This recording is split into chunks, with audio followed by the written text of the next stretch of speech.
Hi guys, welcome back to the channel. I'm introducing the channel this week at my house instead of in my car like I normally do. Um, so yeah, it's actually Saturday right now, and I finished my. I forgot I need to edit my reading video. I guess I'll edit it tomorrow. I like to normally post on Saturdays my reading vlogs. Completely forgot this week. I got into reading my next read because the book that I'm starting out with this week is overdue, and I need to return it to the library. But like my last book that I read in my last reading vlog y'all just seen, I refused to return it until I read it, and I'm glad that I did that with the other book because I loved that book so much. Simple Wild was so good. I loved how it ended. I loved the whole book, and I cannot wait to read the rest of the series.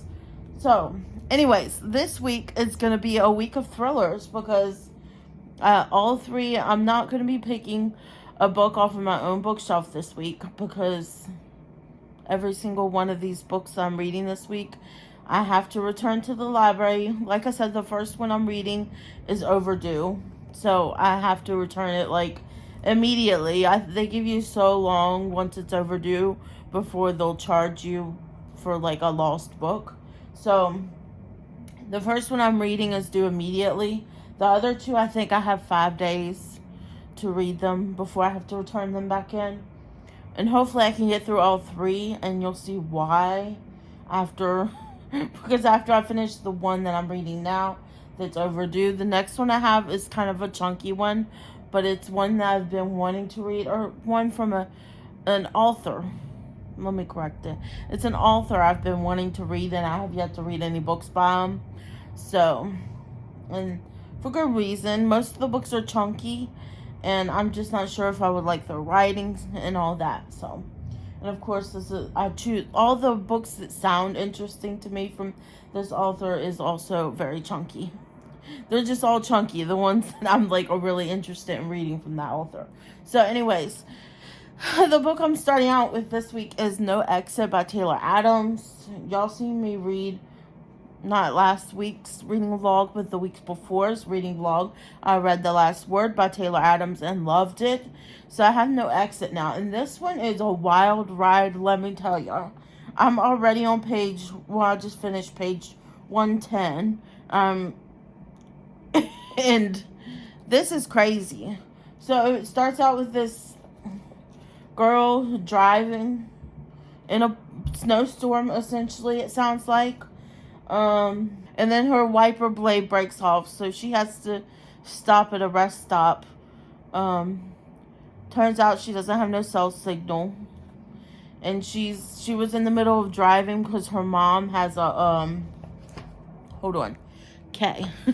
So she was driving in the middle of the thing. Apparently she's had some issues with her mom, and her mom has pancreatic cancer, I think she said, and it's the kind that you don't realize you have it until it's the last minute.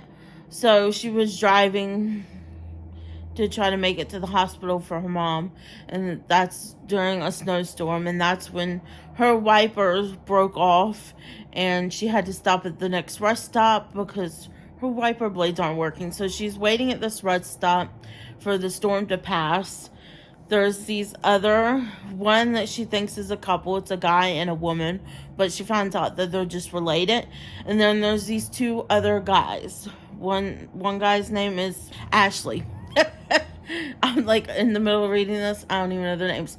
So the one guy's name is Ashley, and he made me suspicious right away because he was like, oh, over by these, when she first got there, he was like, oh, over by these statues, I got like a brief cell signal. He said, I got 1 bar, and I have T-Mobile, and she has T-Mobile too.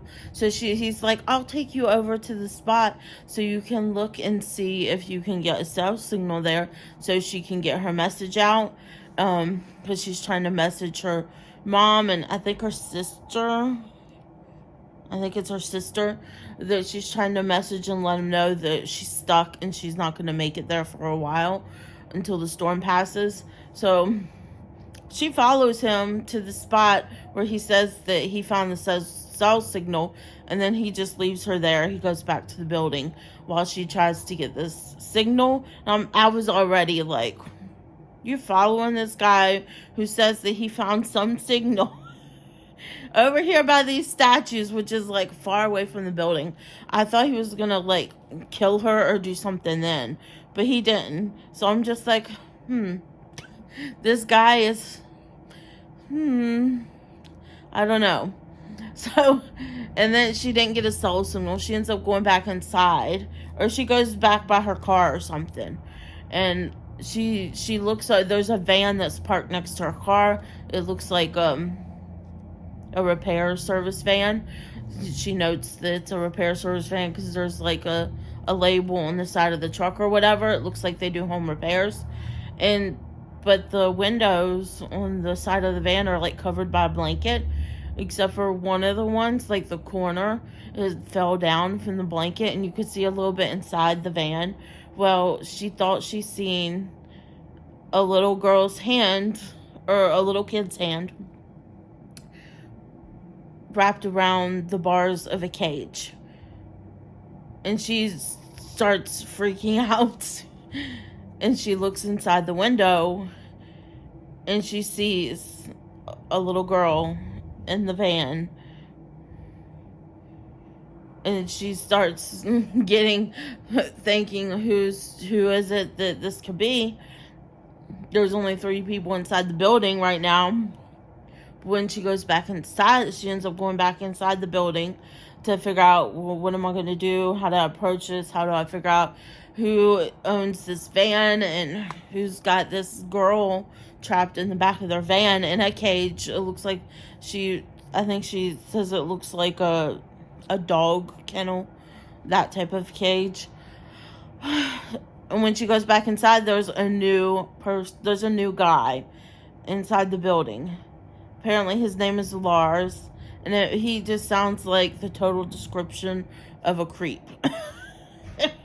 So immediately she thinks it's Lars that's the owner of the van, just by the way she said he's mouth breathing, and he's like staying really close to her and stuff, and doing really creepy, watching her and just staring at her. And I don't know if he had noticed her looking in the van or whatever, but still, even though she peered through the window and she's seen the hand on the cage, she's thinking, eventually she starts thinking, well, maybe I'm seeing things. Maybe it was just a trick of my mind. I'm tired.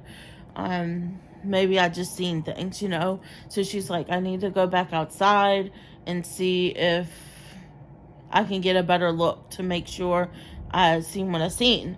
And eventually she does. She goes back out. She waits for Lars to because he's drinking a whole bunch of hot cocoa, so she knows, he's gonna go use the restroom soon, because he's been pretty much watching her this whole time. She didn't want to go back outside, and pretty much he's been standing by the exit anyway, so she's kind of like, is he gonna block me from going outside? Is he gonna follow me out there and kill me? She's having all these thoughts. So she waits until he goes to the restroom, and then she goes back outside and starts looking around the van, thinking, how can I get in here? She ends up using a shoelace to unlock a door and get into the van. And she gets a hold of the girl. She's in the cage. She has duct tape over her mouth. Well, she ends up taking the duct tape off and telling her to be quiet. It's going to hurt. But she has to take off the duct tape so she can talk to her.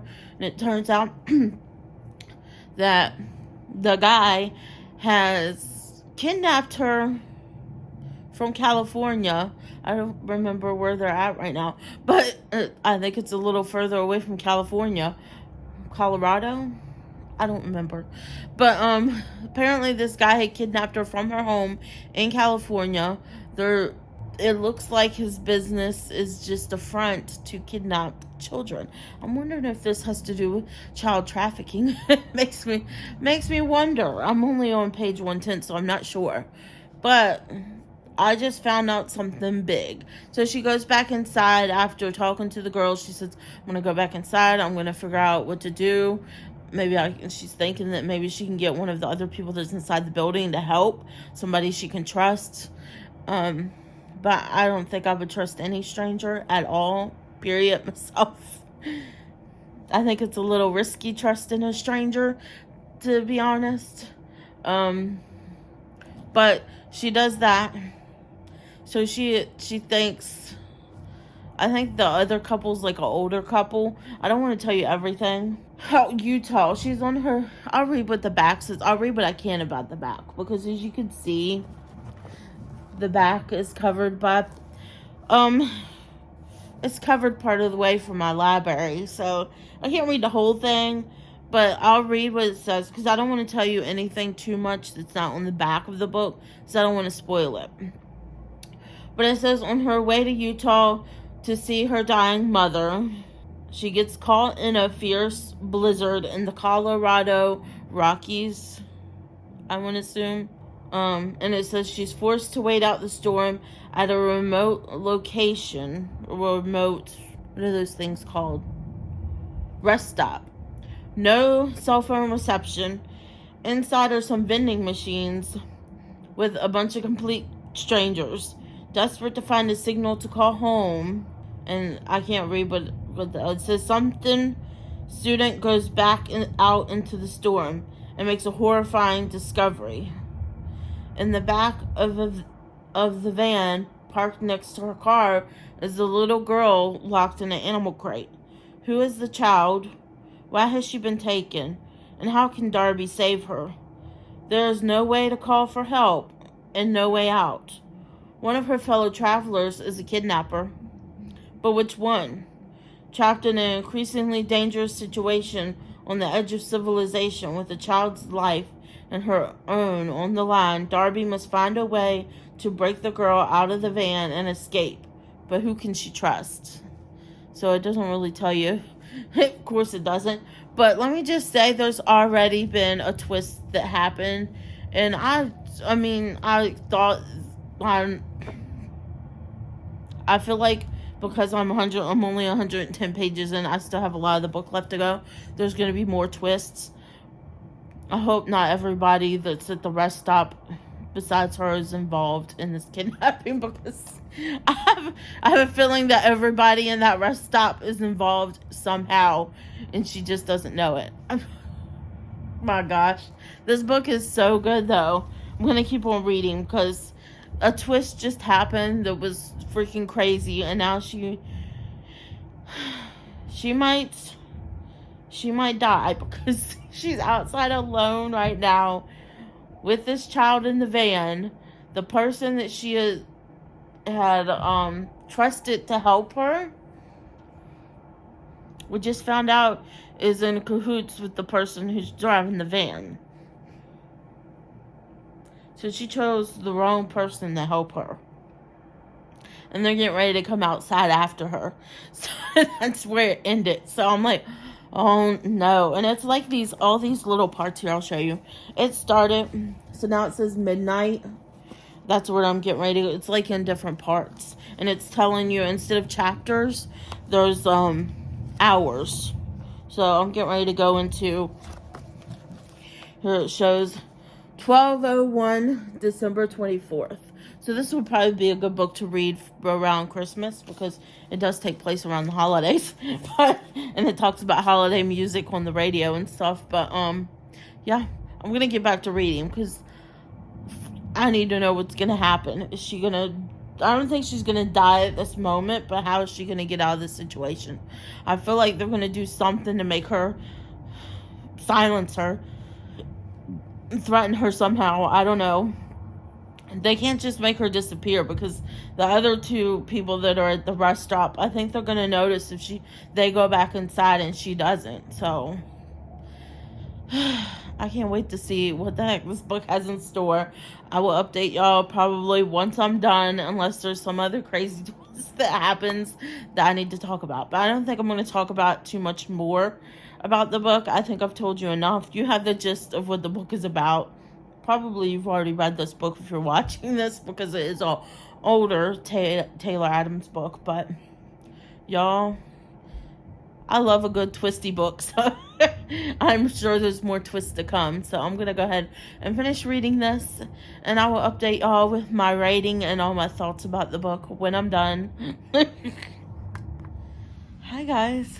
So it is now Monday, and I actually did spend the whole weekend reading, and I did finish this book, No Exit by Taylor Adams, which, I mean, this was a thriller. There were so many twists. It was like going so fast paced, so much action.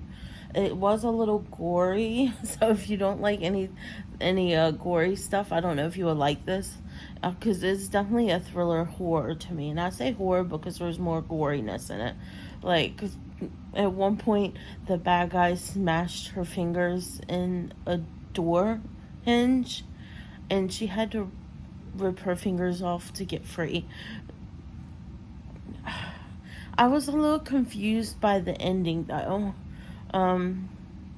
They make it seem like she survived in the end, but then it also sounded like she died. But like at the very end on the epilogue, it seemed like she survived, and the little girl that was kidnapped was back with her parents. But so maybe that's a little spoilery, sorry. But I was confused by the ending. I gave this one 3 stars on my Goodreads just because it was a little much for me in the gore factor. There was a lot of language in this too. There wasn't any like sexual scenes or anything like that in it, but the gore for me got me, and the language. There was more language in this than there was in The Last Word. I like The Last Word better by Taylor Adams than this one, but I'm glad I read it. It was a very fast-paced, exciting thriller that kept you engaged and you're wondering what was going to happen next. I mean, I kept thinking while I was reading this that this would probably make a really good movie, and then on the cover it says that it is a movie only on Hulu, so I might have to check out the movie, but I don't know if I could watch the movie now that I think about it when I was talking about all the gore, but we'll see. Anyways, the next book that I'm going to, I literally had 3 days left to read this before it's due. Where the other ones are like past due, I literally have to return them tomorrow. This one, I still have a few days left on it, but I don't know if I'm going to finish it. So this might get DNF'd, but I'm going to try and read it before I have to send it back, just to see if I like the person's writing. So I'm going with Stephen King's Needful Things. I checked this out because I want to read a Stephen King book. I've been curious how his books are. I mean, everybody raves about his writing and everything, and I've never tried his writing style, but his books are always so chunky. This one is like 700 and almost 800 pages, so I don't know. This might be if I can read, if I really like it and I read all this book, this might be the last book that I read in this reading vlog, because I don't know if I'm going to get to the other thriller book that I had set to read after this, which was the one I was planning to read after this was this one, These Silent Woods, because it's a little bit of a shorter one, but it is like a taller book. So, and I heard really good things about this too. So that was what I was planning to read after this, and making this like a whole thriller week reading vlog. But I don't know if it's gonna, it will still be a thriller week reading vlog, but I don't know if I'll make it past this one. We'll see how long it takes me to read this book. Technically, yesterday I got a text from my library saying that there's 3 days left before I had to return this. So technically I have 2 days to read it, but yeah. I think they give you like a week leeway after it's due, that you have to return it before they charge you for the book, like a lost book fee. But here, let me read you about this one. So this one I seen on Ian's video here on YouTube. Ian is Ashley Kaylee's wife, and he just started his booktube channel. He was always appearing on her channel, and everybody was asking him to make his own channel. He created his own channel, and I really love. He does really great content over there. He's not a very consistent, like he's not posting every week, but that's because he has his job besides the YouTube. So it's hard for him to post every week, and he wants to make more quality content too, which I have to agree, he does make more quality content. I really love his videos, but he was talking about this one and he just made it sound so good. He's already read it on his channel and he said it was good. So, let me read you the synopsis because it does sound pretty good. So it says, the town of Castle Rock, Maine. I feel like all Stephen King's books take place in Maine. It's a popular spot for him. So the town of Castle Rock, Maine has seen its fair share of oddities over the years, but nothing is as peculiar as the little curio shop that's just opened for business here. Its mysterious proprietor, Leland Gaunt, seems to have something for everyone out on display at Needful Things. Interesting items that run the gamut from worthless to priceless. Nothing has a price tag in this place, but everything is certainly for sale. The heart's desire for any resident of Castle Rock can easily be found among the curiosities in exchange for a little bit of money, and at the specific request of Leland Gaunt, a whole lot of menace against their fellow neighbors. Everyone in town seems willing to make a deal at Needful Things, but the devil is in the details, and no one takes heed of the little sign hanging on the wall. Cave eats impetor. In other words, let the buyer beware. So it sounds like it's going to be really good. Sounds like a shop where you buy things, but then you have to give something up in return, So it just sounds very interesting, like mysterious and creepy, and I cannot wait to read this. So I'm going to try to get a good chunk read today, hopefully. In a little bit, I'm going to start reading it. I've just been catching up on some of my YouTube videos this morning that I haven't watched in a while, but because I've been focusing mainly on reading, so I haven't really watched a whole bunch of YouTube. Although I do never miss an Ian or an Ashley and Kaylee video. There's booktubers that I will never miss a video on. Book Lover Amanda is another one that I never miss her videos. And Oshina, Gotta Read 'Em All, I never miss her videos either. So there's just so many. But I have heard that Stephen King's books do have some sexual content in it. But I've heard that sometimes it's only like one scene and you can like skip over it. So we'll see. We'll see how it is in this one. But I am very curious if I'm going to like his writing. I'm very intimidated by the size of it. But I know this one was from the 90s. So I guess I'll go ahead and read it. Get to reading it. And I'll give y'all any updates while I'm reading it. Especially if the writing just isn't for me and I end up DNFing it or something. I'll definitely update y'all and let y'all know how I'm liking Stephen King's writing and all that. So I'm going to go ahead and start reading it. And I'll give you any updates as I want to update you. Bye, guys. Hi, guys. So a little update here. It is now Wednesday. And I've been reading this book since Monday, I guess. Monday, I think it's when I started reading this. And I'm now on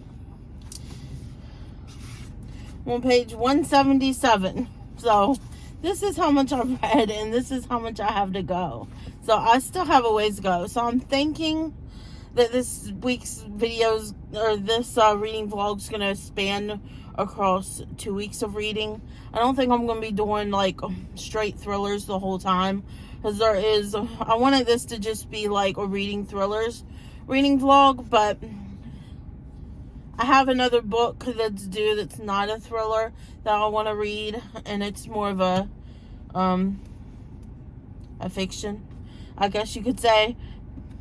You'll see once I get to it, because I'll probably go ahead and read that one after I read this one, because it's due at the same time that this is due. So it'll probably be overdue by the time I finish this book. I am really liking it. I can see why people like Stephen King's writing, because I think even though he's very descriptive, he goes on the backstory of his characters, and we're kind of learning about each one, their past, what issues and problems they have. But it's not boring. Like, what was it? Lucy Foley's The Hunting Party. It was doing the same thing, and it was a shorter book. But I was, like, bored out of my mind. This one's got me, like, creeped out. Like, what the heck is going on? Like, every person sees this Leland Gaunt, he's the owner of Needful Things, sees him as, like, looking different. Like, he has different color eyes. Everybody describes his eyes as looking different. Some people say that they're blue, like the ocean. Other people are describing them as hazel. Other people have said that they look really dark, almost black. But he seems to always have something that either brings them nostalgia, and it's like he automatically knows what the person wants, and they're just like drawn to the store when they see it. Like, he gets something in, and then he gives it to him for like a bargain. Like, he doesn't charge him too much money for it, but then he asks them for a favor, like to pull a prank on somebody. So he's kind of like having them do something evil for what they want, and if they don't do what he asks, he comes after them. So there has been quite a bit of language in here that I have noticed, but and there has been like a couple of like sexual things that some of the characters have thought, but it's been like really small sections that you could just skip over. It's not like in these romance books where they sometimes be making it like 1-2 chapters of just pure smut. This is just they're having bad thoughts, and it's easy to skip over. As soon as it comes along, I can skim right on over it and get to the next part. I am interested in this. I'm curious to see how this is gonna end and play out. I feel like this is like pitting the town against each other. He kind of is, but I don't know. I'm enjoying it so far. I don't think it's gonna be a 5-star read for me. It'll probably be like between a 3 and a 4, maybe a 3.5. I'm seeing right now, but it depends. It could get better. I'm only a little over 100 pages in, and this book has literally 3,000 pages. Let's see. It has 798 pages. Or, no, 802 pages. Sorry, there was an epilogue. So, and I do believe that this is due tomorrow. Good thing I have like an extra week beyond the due date to return this, because I'm probably going to need every single bit of that extra time to finish reading this book. And I've been trying to read it every chance I get, but it's just, I don't know. And it's not that I'm bored. I'm going through it pretty fast, I think. Almost 200 pages in. I do like, he has longer chapters, which I've noticed. I've noticed that his chapters are longer also. But then he breaks down the chapters into like sub-chapters, I guess you could call them. Like, you have, show you the next one. You have like chapter 8 here, but then you have a 1. So there's a part of that. It's like part 1 of the chapter. And then it goes into 2 and 3 and so forth. So there's like chapters within chapters, if that makes sense, which I think is good. It makes it easier to break it up, especially if you need to, because I usually am a person who likes shorter chapters. But yeah, well, I will read more Stephen King after this book, probably. I guess I should have went and looked to see what was the best Stephen King book to be like the first book you read. I do want to read Stephen King's It, because I've loved that movie ever since I was little. So I'll probably end up reading that one during Halloween. I do want to read Pet Sematary. Maybe I should have read Pet Sematary first, because that one is shorter than this one. Of course, when I put this on my holds list, I didn't pay attention to how many pages it said it was. I didn't realize it was going to be so long. But I do want to finish it, because I'm liking it. I'm not loving it, but I'm liking it. I'm liking it enough to where I want to finish it and find out, like, what's up with this Leland Gaunt. Who is he? He almost seems like... It almost seems like these people are doing, like, a deal with the devil, and they're selling their souls to have these things that he has in the store. That's what it almost seems like to me. Because some of them, it's people like this one woman, she loved Elvis Presley, and there's a picture of Elvis Presley in there. But when she grabbed the picture in her hands, it was like she was at Elvis Presley's concert, and he asked her on stage, and she was like there with him in person on stage while he was singing.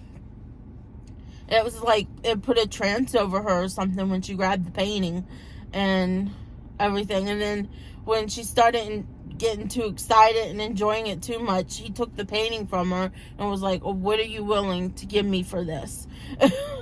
So he's like showing them what these things can do to them. I guess the happiness it can bring them. I don't know. But there's one, like, she has the painting. There's another guy. There's so many characters. I don't think I would ever remember to all their names. But it is very interesting. Different than other books I've read. But I'm going to go ahead and get back to reading it, because boy, do I have a long ways to go on this book before I'll be done. But I don't know. I'll see about giving you updates. I'll probably have more updates, since I wanted to give you one so far with how far I am into this book. I'm curious to see how much crazier it gets than it already is. Because there's already, like, people in the town of Castle Rock that's, like, going against each other and everything. They're starting to fight. I think that's what he's doing, is causing chaos within the town. But I don't know. Anyways, I want to get back to reading. I definitely think Stephen King books are not books for everybody, especially if you want, like, a clean book. Don't read Stephen King, because he has a lot of language in his books. Yeah, I'm gonna get back to reading, and I'll give you any updates later on once I've read more of it, to let you know more of my thoughts on what I'm thinking. This is just like my initial thoughts from reading from the beginning. So, yeah. So I'm coming back again, same day, same time. A little bit later, I'm here reading on page 182. I thought I would just read this a little bit to you from the book, so you can kind of get, like, a little glimpse of, like, how this Mr. Gaunt is, Leland Gaunt. So here it says, Mr. Gaunt did fine business that day. Most of the items he sold were nice, but in no way unique. He did, however, make a number of special deals, and all of these sales took place during lulls, when there were only a single customer in the store. That's the way all the special deals that he does takes place. It always seems to happen when there's nobody else in the store, or when it's supposed to be closing time, but he stays open for those people. So that's usually when the special deals take place. It says, when things get slow, I get restless, he told Sally Radcliffe, Brian Rust's speech teacher, with his friendly grin. And when I get restless, I sometimes get reckless. Bad for the seller, but awfully good for the buyer. Miss Radcliffe was a devout member of Reverend Rose's Baptist flock, and had met her fiancé, Lester Pratt, there. And in addition to her no casino night button, she wore one that said, I'm one of the saved. How about you? So there's a church that's doing, like, a casino night to raise money. And they're against it because gambling is a sin, according to them. So it says, and then it says the splinter, it has The splinter labeled petrified wood from the Holy Land caught her attention at once, and she did not object when Mr. Gaunt took it from its case and dropped it into her hand. She bought it for $17 and a promise to play a harmless little prank on Frank Jewett, the principal at Castle Rock Middle School. She left the shop 5 minutes after she had entered, looking dreamy and abstracted. Mr. Gaunt had offered to wrap her purchase for her, but Miss Radcliffe refused, saying she wanted to hold it. Looking at her as she went out the door, you would have been hard put to tell if her feet were on the floor or drifting just above it. So it's kind of like creepy like that, and that's the way all the special dealings go. Like there's something in this store that catches their eye, and then it's like as soon as they have it, they're in this like dream-like state, and they have to hold it. It has to be in their arms. If it's not in their arms, they're not holding it or looking at it, they're like anxious and like almost obsessive over, oh, is it not locked? Like something has locked away. Oh, it's not locked. Maybe I better go back and check and make sure it's really locked, because they're afraid somebody's going to take it. It's that type of thing. So it's like very interesting. And he's a little creepy. But I thought I would just read that little passage to you so you could kind of like get a little bit of the gist of what's going on here. It's the special dealings. It's a little creepy. And he's slowly doing that with every person in town. There's always something special that catches their eye in the shop that he's willing to make a deal for. So I just thought I would come in here and cut and read that little bit to you. I just thought it's kind of interesting. And it makes me wonder like where it's going with all this and what's going to happen in the end. Are they going to end up raining chaos? It makes me think of those kind of the end of times movies when people disappear from the earth. I can't think of the Left Behind movies where people just disappear from the earth and then chaos reigns. I feel like that's kind of like what's going to happen here near the end. Everybody's going to have these special things, and then chaos is going to reign in the whole town because they're all going to be scared that somebody's going to take it from them, or, so they're all going to be like pitted toward each other, I think, in the end. But I guess we'll see. I have to keep reading to find out. But like I said, it's very interesting. I'm really liking it. So, hi guys. It is the next day. Today is Thursday. I had to think about it there for a second. Today's Thursday, and I decided to DNF the Stephen King book. I actually decided not long after, when I was sitting waiting for my son to come out of school. When I got home, something just hit me. I was just like, I was feeling like this darkness. I don't know how else to describe it. It just felt like, as a Christian, I shouldn't be reading this book. So that's when I decided to DNF it. And I don't know if I'm going to read any more of his books, or attempt to read any more of his books, especially if they all have that type of theme to them. But I really wanted to read Stephen King's It, but I don't think I'm going to, because I don't think I can handle reading. So I already know what happens with the movies. So I don't know if I can handle reading about, because he's very descriptive with his words. But that also means this is no longer going to be a week of thrillers for me, because, well, I've only read one thriller. And then I put down, I feel like that Stephen King novel was probably more of a horror than a thriller, even though there really wasn't too much going on besides everybody going crazy. But anyways, I decided to move on to this one. This is the next thing. It was due the same time that my Stephen King book is due, and this is called Once Upon a Wardrobe by Patty Callahan. And apparently she's the same person that wrote Becoming Mrs. Lewis, which I might read that after this, because I've actually really been enjoying this book. So here, I'll read you the insert of what it's about. It says, "Where did Narnia come from? The answer will change everything.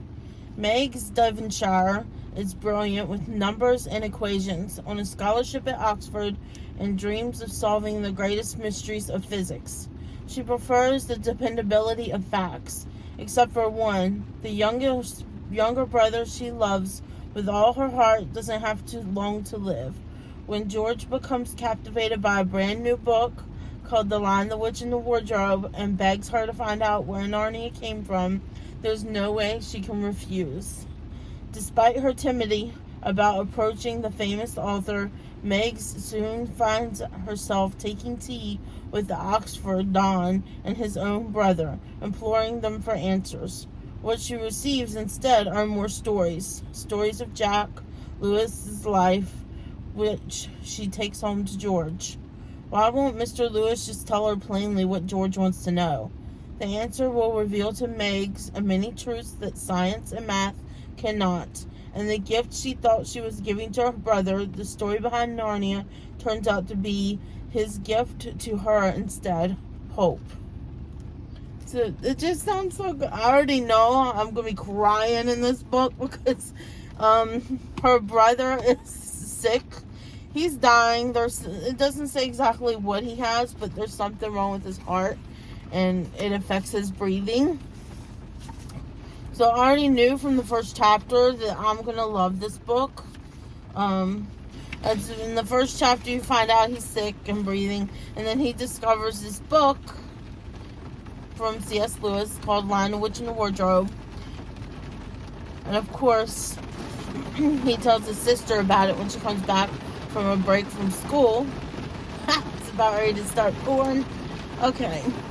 So, sorry if there's a lot of noise in the background from the rain. Maybe you like the aesthetic, so enjoy it if you do.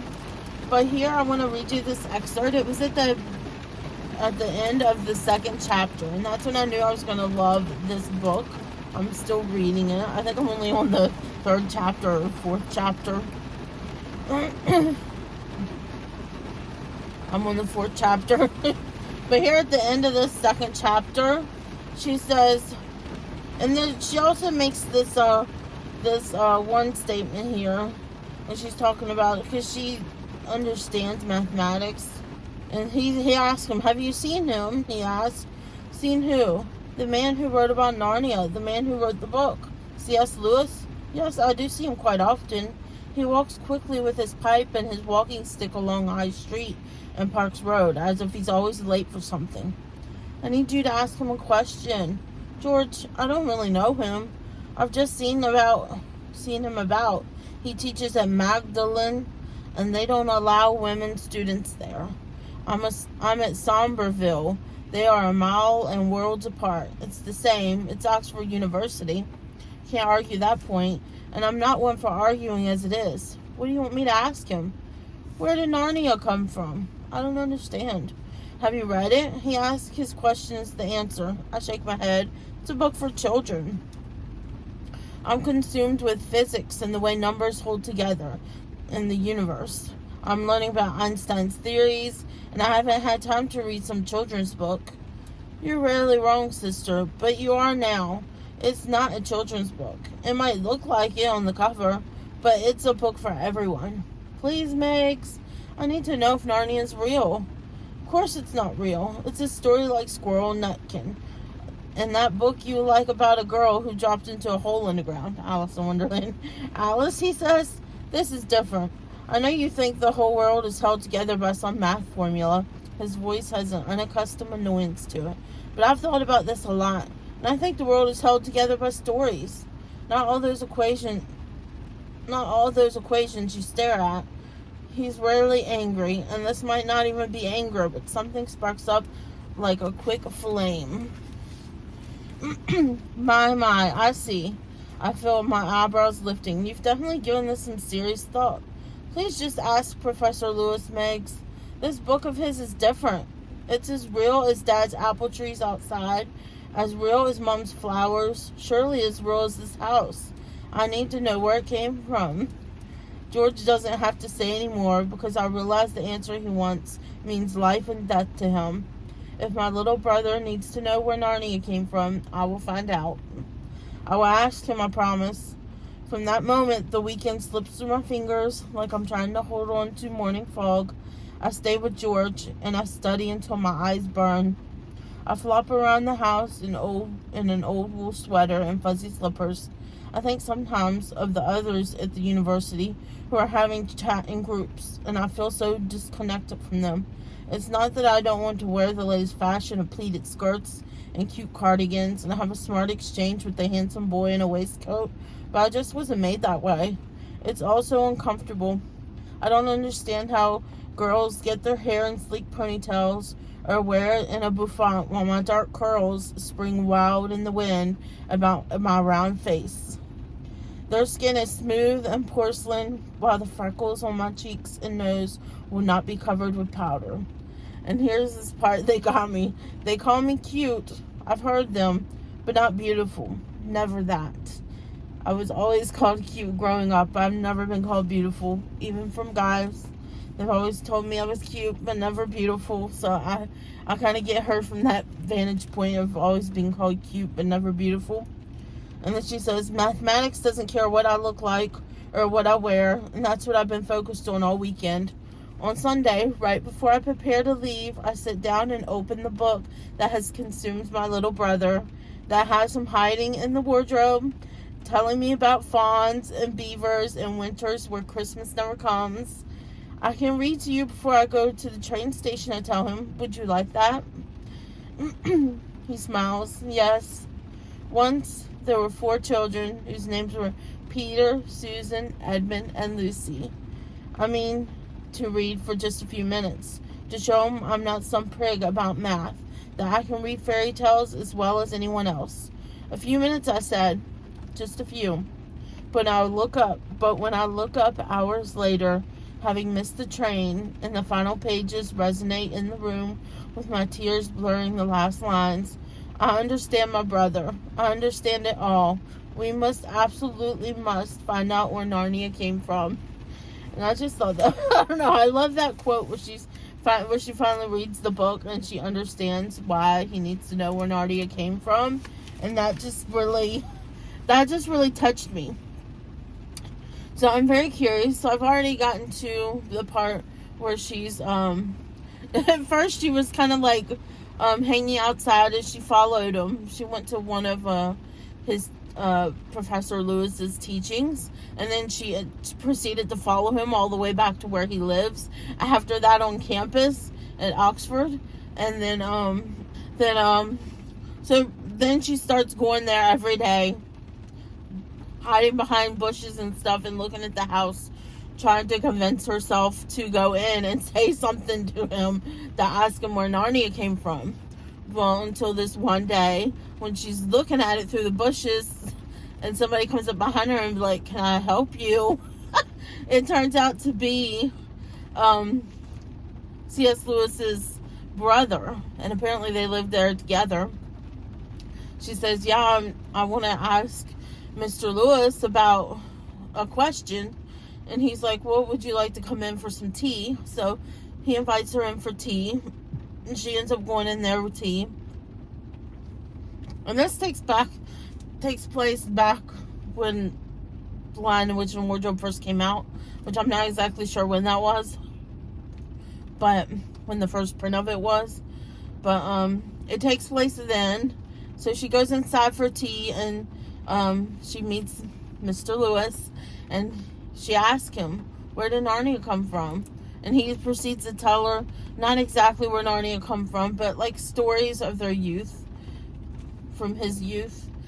And I've made it to where he's told one story of his youth, and she's wrote it all down so she's taken it back, and she's told one story to him that Mr. Lewis has told her. So now I'm waiting for her to get another story from him. We haven't made it to another story yet, but it's been so good. I think this is going to be like a 5-star for me. We'll see. Also feel like I'm going to cry at the end of this book. Because how can this book not end with George dying? Especially when he has some type of heart condition that makes it hard for him to breathe. And I don't know. I just feel like it's going to be sad in the end. But I feel like I might pick up Becoming Mrs. Lewis after that, which is about C.S. Lewis's wife, I believe, and how she meets them and how they get married and stuff like that. So I might read that next once I'm done with this book, because I am really liking this. I'm liking the writing and everything. It's really engaging, and it's keeping me drawn in. So yeah, I'm gonna go ahead and go back to reading this. And then we'll let y'all know what I think once I finish, because this isn't a very long book, so I should be able to finish it pretty fast. Bye, guys. Hi, guys. It's a new day today. The last time you see me, it was Thursday, and now it's Monday, so that was quite a little bit ago. But I did finish reading Once Upon a Wardrobe. I realized I was looking back at my last footage and realized I never updated you guys on this. So I absolutely loved this book. It would just, I feel like if you've read the Chronicles of Narnia series, this is just going to really touch you. It really touched me. And I thought, I know it's fiction, but I don't know if it's fiction based off of reality. But it's pretty much goes through, you get to learn more about C.S. Lewis's life and kind of what inspired his books and everything. I really enjoyed it. I believe I ended up giving it 4 stars. It was really, really good. I did cry like I anticipated. I knew it was going to be sad and I would cry. But it also just, I don't know. I loved it. It gave me a really good feeling afterwards. I was really touched by the book. So I really enjoyed it. And I would definitely recommend it if you have grown up reading the Chronicles of Narnia, or if you've read the Chronicles of Narnia and you love the series. I think you would love this too. And it would be a good one to go with it. Okay, after that, I've already read another whole book after that. I read it this weekend. I read These Silent Woods by Kimmy Cunningham Grant. I thought this was going to be a thriller. And I don't know. I don't really think it was a thriller. I feel like, here, I'll read the synopsis to you so you can, I'm sure you've seen about it. But it says, no electricity, no family, no connection to the outside world. For 8 years, Cooper and his young daughter Finch have lived in isolation in a remote cabin in the northern Appalachian woods. And that's exactly the way Cooper wants it, because he's got a lot to hide. Finch has been raised on the books, filling the cabin's shelves in the beautiful but brutal code of life in the wilderness. But she's starting to push back against the sheltered life Cooper has created for her, and he's still haunted by the painful truth of what it took to get them there. The only people who know they exist are a mysterious local hermit named Scotland and Cooper's old friend Jake, who visits each winter to bring them food and supplies. But this year, Jake doesn't show up, setting off an irreversible chain of events that reveals just how precarious their situation really is. Suddenly, the boundaries of their safe haven have blurred, and when a stranger wanders into their woods, Finch's growing obsession with her could put them all in danger. After a shocking disappearance threatens to upend the only life Finch has ever known, Cooper is forced to decide whether to keep hiding or finally face the sins of his past. It is vividly atmospheric and masterfully tense. These Silent Woods is a poignant story of survival, sacrifice, and how far a father will go when faced with losing it all. So it was so good. I really, really enjoyed this. It was so good. The writing, really good. I kept me reading because I kept on wanting to know, well, what was going to happen, especially with Scotland, who was like the way he described it, or the way she described it in the books. The way it was described in the book, Scotland, it was like he showed up out of nowhere. He made no sounds, no nothing. He just appeared all the time. And they kind of made that seem like eerie and creepy throughout the book. But then there was these beautiful faith elements throughout the whole book. Like, there's Bible verses in here and everything. And the guy, Scotland, he keeps on talking about the Lord and trusting in God and everything. So, and I really, really enjoyed this. I think I gave this 4 stars also on my Goodreads. I enjoyed it. I loved how it ended. It definitely shows like what what a parent will do for their child.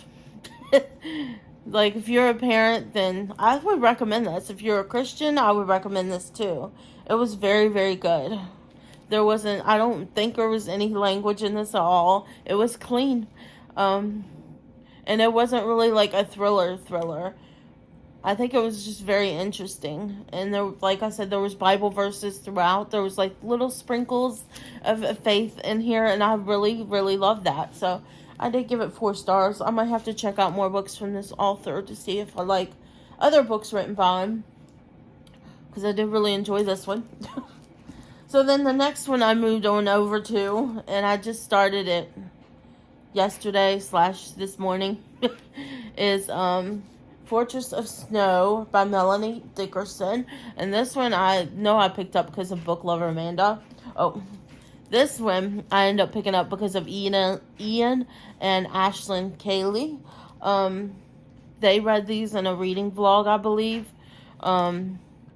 And they talked about how good this was, especially Ashlyn. She said, if you're a Christian, you need to read this book. And she was right. If you're a Christian, you should read this book. It is so, so good. It's really good. I just saying, it's so good. If you haven't read it, you need to. But here's this one. So this is like a fairy tale retelling, and I picked up this one because I think this might have been on the recommendations for winter reads that Book Lover Amanda did. And it's a Snow Queen retelling. So it just sounds so good. I'll read you the little synopsis here. And it's been pretty good so far. It says, Maisie dreams of independence. Sir Beringer longs to play the hero, but in each other they may find the secret to happily ever after. Maiselina of Wexcombe has always dreamed of traveling with her father to lands beyond the confining walls of their castle, but his sudden death deprives her of the future she imagined. Abandoned by her eldest brother, Maisie is soon forced to seek help from her beloved brother Sir John at the great estate of Stretchley. Her visit leads to a friendship with the dashing and noble Sir Beringer of Derricott. He has notions of rescuing a damsel in distress, but Maisie is brave enough to defend herself, and has proven that her skills in archery and knife-throwing rival that of a knight's. So when he is called away to Perusian lands, Sir Beringer looks to distinguish himself in battle. When Sir Beringer returns, he and Maisie meet again on the streets of London, where she is making a living selling goods in the market. Meanwhile, he has been summoned by the king to receive a reward for his service. But the recognition comes with a price. He must marry a wealthy, titled widow to please the king. But when Maisie begins to suspect treachery, she embarks on a journey to the Fortress of Snow to warn the brave knight and secure her own fairy tale ending. This is the 4th book in the series. It says, in this 4th novel set in the Derricott universe, Melanie Dickerson weaves an exciting reimagining of the Snow Queen tale. So it just sounds so good, and the reason why I picked up the 4th book is because it's wintertime, and I got this originally for my wintertime TBR, library TBR. I was doing all wintry, cold themed books. And I'm still doing that. I'm still working on it because it's still cold here. It does get the 60s in the afternoon, which is kind of weird for this time of the year. It hasn't been as cold as it normally is this time of the year, so I have a feeling we're going to be getting spring early. But this is a YA novel, a YA romance. So, I mean, if I like this, I'm going to go back and read all the other ones, because there's a whole bunch of these fairy tale retellings from Melanie Dickerson, and I want to read them all. I love a fairy tale retelling, so I'm sure I'm going to really like this. But, yep, that's the book that I'm moving on to next. I have to actually go today. I'll be going to the library to return those books, because those are the books that are overdue. All these books that I just showed you, they need to be returned to the library. Except for the one I'm reading. This one, I think I have 9 days left with it, or 6. It's either 6 or 9 days left with this book. So I've read all the ones that are close to having to be due. And when I go to pick up my son later today, I'm gonna go return those to the library. And I do have some library books that I'm gonna pick up. So I guess I'll do an adding to my March TBR. I need to edit my video. I have a video for my February/March TBR on here. February's almost over.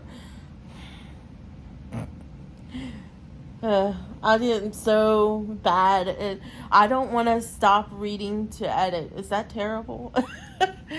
I love to read, and I think editing. I have to stop reading a book to edit my videos, and I don't want to.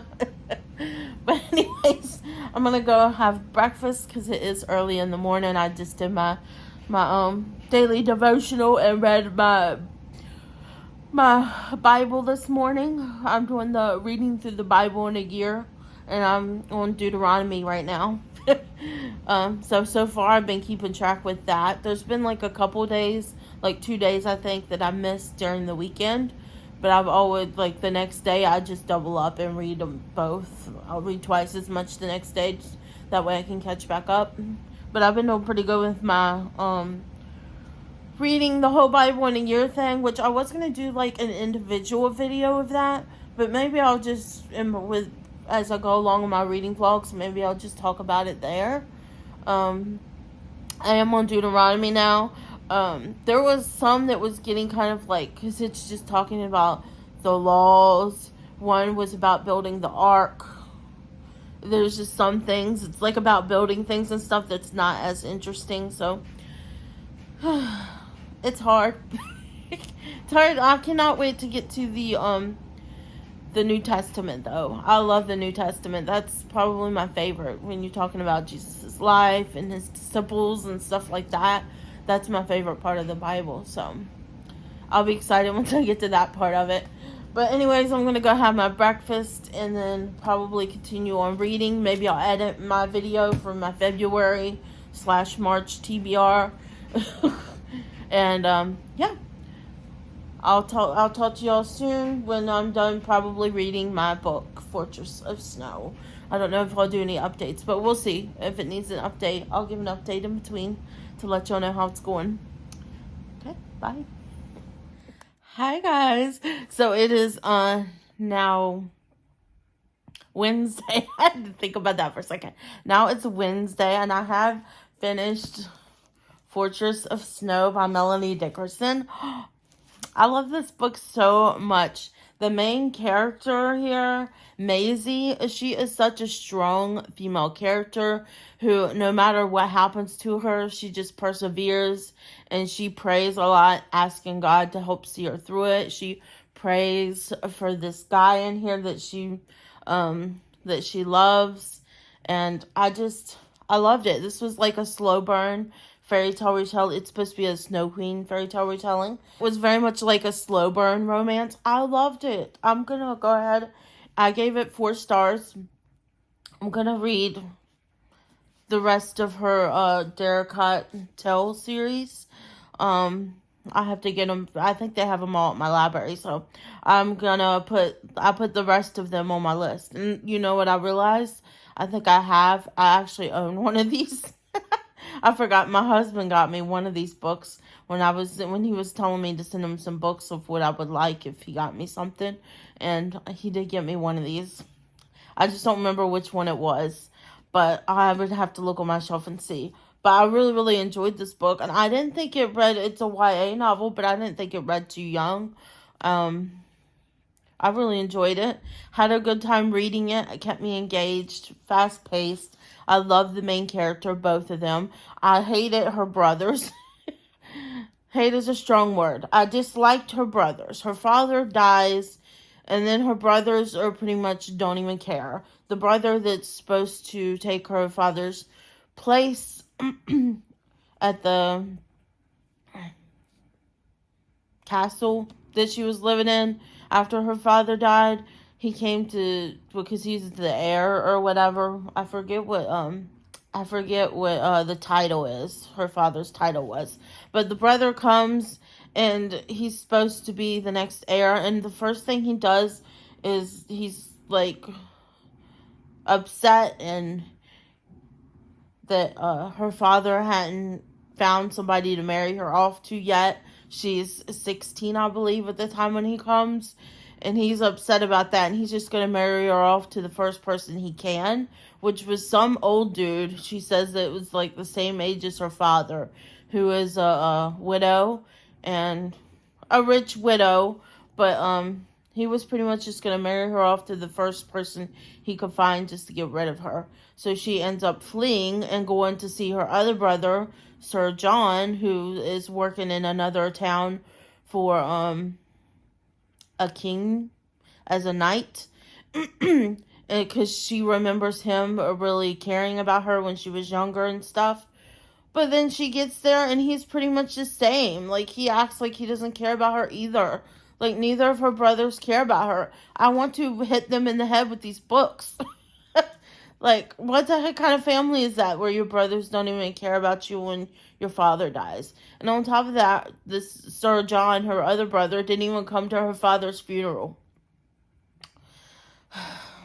So, it was just, I didn't like her brothers. But I loved the guy. I forget his name. What was his name? Sir Berenger. They just called him Sir Berenger this whole time. So I guess Berenger is his name. I really loved his character. He seemed to care so much about Maisie. It was kind of like they became friends when she fled to his castle. That's his sister's castle that she went to see Sir John, and it's his sister and her husband and everything, and his family seems so incredibly nice and sweet, and it was kind of like she found some found family vibes within Berginger's family, and they kind of just developed this friendship, which eventually when she got older, they turned into love. So yeah, I really, really enjoyed this book. It was such a good one. I highly recommend these book series. It's a Christian romance book series, fairy tale retellings. I absolutely love fairy tale retellings. So I knew I was going to like this book. There was no doubt about that. So after I finished that one, I started another book, One by One by Ruth Ware. I think this is a UK author. And this sounded so good. This is another one of my thrillers. This is like a wintry, snowy thriller. This takes place in like a ski lodge, or it's in the French Alps. So it's a chalet, I think they call it. So here it says, getting snowed in at a luxurious rustic ski chalet high in the French Alps doesn't sound like the worst problem in the world, especially when there's a breathtaking vista, a full-service chef and housekeeper, a cozy fire to keep you warm, and others to keep you company. Unless that company happens to be 8 coworkers, each with something to gain, something to lose, and something to hide. When the co-founder of Snoop, a trendy London-based tech startup, organizes a week-long trip for the team in the French Alps, it starts out as a corporate retreat like any other. PowerPoint presentations and strategy sessions broken up by mandatory bonding on the slopes. But as soon as one shareholder upends the agenda by pushing a lucrative but contentious buyout offer, tensions simmer and loyalties are tested. The storm brewing inside the chalet is no match for the one brewing outside. However, a devastating avalanche leaves the group cut off from all access to the outside world. Even worse, one snooper hadn't made it back from the slopes when the avalanche hit. As each hour passes without any sign of rescue, panic mounts. The chalet grows colder, and the group dwindles further, one by one. So it just sounds really good. So far, it has been, I haven't read that far into it, but so far, this has been very, very interesting. One thing I love about this book, because it's about a group of people too, unlike my other book, and I, for the life of me, cannot remember the other book that I read that was about a group of people at I think it was more of like because it was in a snowy place too. But it's like one of the people winds up dead, and there's a whole bunch of suspects as to who did it. And I just found it so boring because each chapter was like a backstory on each person there, and it just wasn't fast paced enough. It didn't keep me engaged enough. But this one I've been enjoying so far. I wish I could remember what book that was, but this one I enjoy so far. It has like this little part in the beginning here where it tells about each person. Here we go. Where it tells about each person here.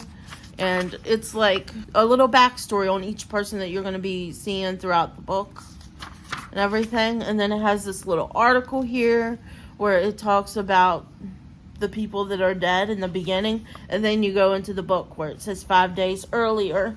And you go and start the book. So I really enjoyed that. It was like just a little section with each person and a little backstory about each person, so you know who they are and all that, instead of having it to where it's each chapter and you're learning about the person's past along with the present. And it was just, I wish I remember. Let me look at my book journal. I write down my book journal everything, so it should be in here. It's not in here. Oh, The Hunting Party. It was The Hunting Party by Lucy Foley. I DNF'd that because I felt like it was just so boring. It was mostly learning about each character in their past, and it was like having each chapter was like a person based. It was focused on, and probably if I would have made it past them all focusing on all the characters, I would have maybe liked it once you found out about all the characters, and then it continued on with the story of who actually was the person that killed this person. But for some reason I could not get past those parts in that book. But so this kind of has the same concept. It's up, I don't know, I guess nobody's not killing them, but they might be, because of the avalanche, they might be freezing to death out there. But it has to do with like a group of co-workers. Anyways, so far it's really good. I'm really enjoying it. Right now we're just going through, it's in each person's perspective right now. And there's one person within the co-workers that like nobody ever remembers. Like she's always forgotten in the background. And that seems pretty interesting. And she always seems worried that she's not going to be dressed just right to fit in and all of that. So it's been pretty interesting, because there was one in the beginning that they forgot. They completely forgot about her. They didn't even put her on the itinerary. And then the people who were like help at the ski lodge, the housekeepers and the cooks and stuff, they're like, there's 10 people here. You said there was only 9. He's like, yeah, there's only 9. And then they were like, oops, we forgot about this girl. And it looks like they always forget about her. But so they had to make arrangements. 2 people had to sleep together so she could have a room to sleep. But I thought that was interesting. So anyways, I'm gonna keep reading this book, and I'll give you any updates as I see fit. Maybe there'll be more updates with this than with the last book, but I don't know. It depends on how thrillery it gets. But yeah, I'm gonna go ahead and continue reading, and I'll see you guys at the next update. Hi guys. Oh, well, it's been quite a bit. I just got out of the shower, so that's why my hair is wet. But it's been a while since I've gotten on this vlog and talked to you. I realized I never finished out my reading vlog for my last one, so I'm going to go ahead and finish it here. I was reading One by One by Ruth Ware, and this book was pretty good. I already read you the synopsis, and I feel like I'm probably going to end up returning some of the books to my library that I couldn't get to, like Shiver, I think it's called Shiver. And there's a couple other books that are kind of like the same type of concept as this. It's in a ski lodge. They're trapped. Somebody's killing somebody. I didn't realize that I picked up so many books that were the same.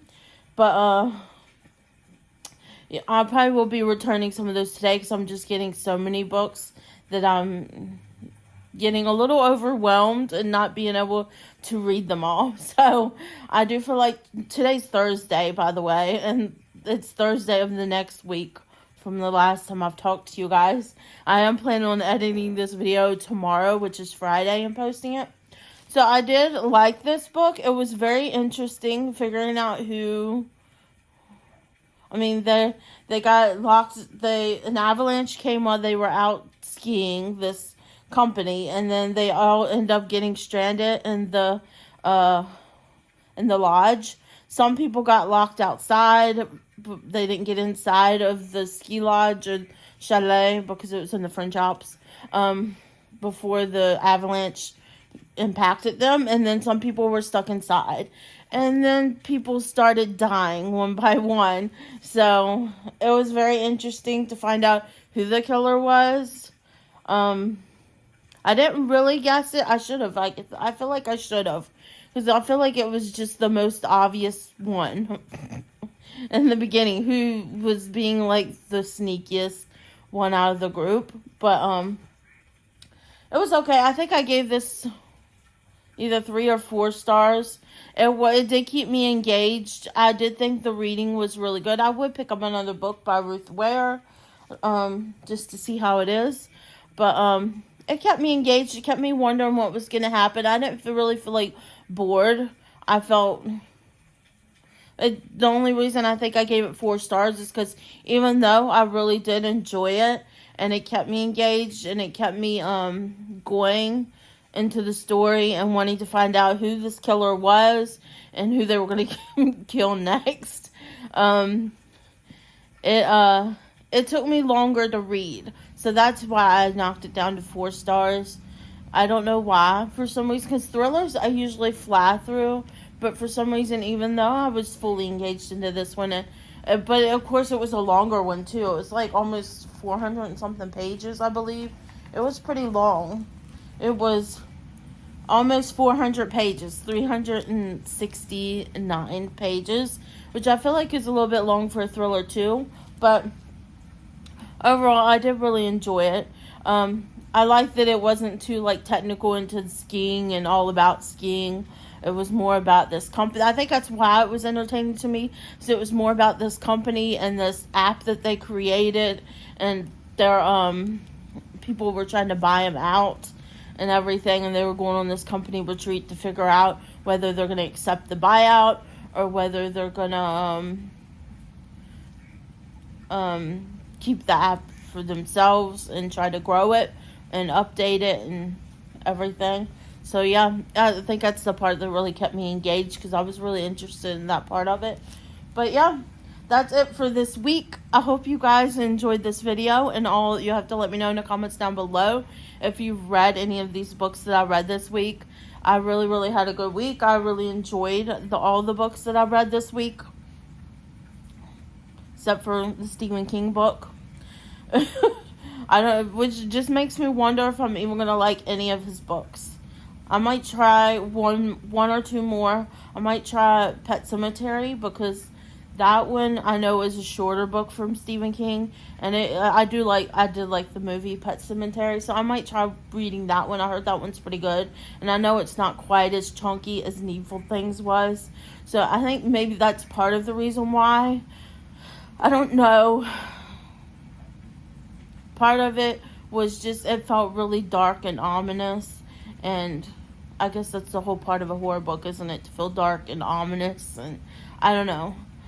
But anyways, I'm going to go ahead and go, you guys, so I can start my next reading vlog, which is what I've been reading this week, and y'all can look forward to that, because my next reading vlog is going to be me reading on my Kindle the whole time, because I have so many ARC copies, ARC books that I need to read and review. So I feel like I want to just do one giant reading vlog, including all the ARC copies that I'm reading at that time. There are so many good ones. So many. I cannot wait to talk to you about them. But anyways, I'm going to go, guys. I hope you guys enjoyed this video. If you liked it, please give me a thumbs up down below. And if you're not yet subscribed, I would greatly appreciate it if you consider subscribing to my channel. And next to the subscribe button is the bell. You can ring that to be notified of all my future uploads. And I hope you guys are having a great day, night, weekend, whenever you're watching this. And don't forget, Jesus loves you, and so do I. Bye, guys.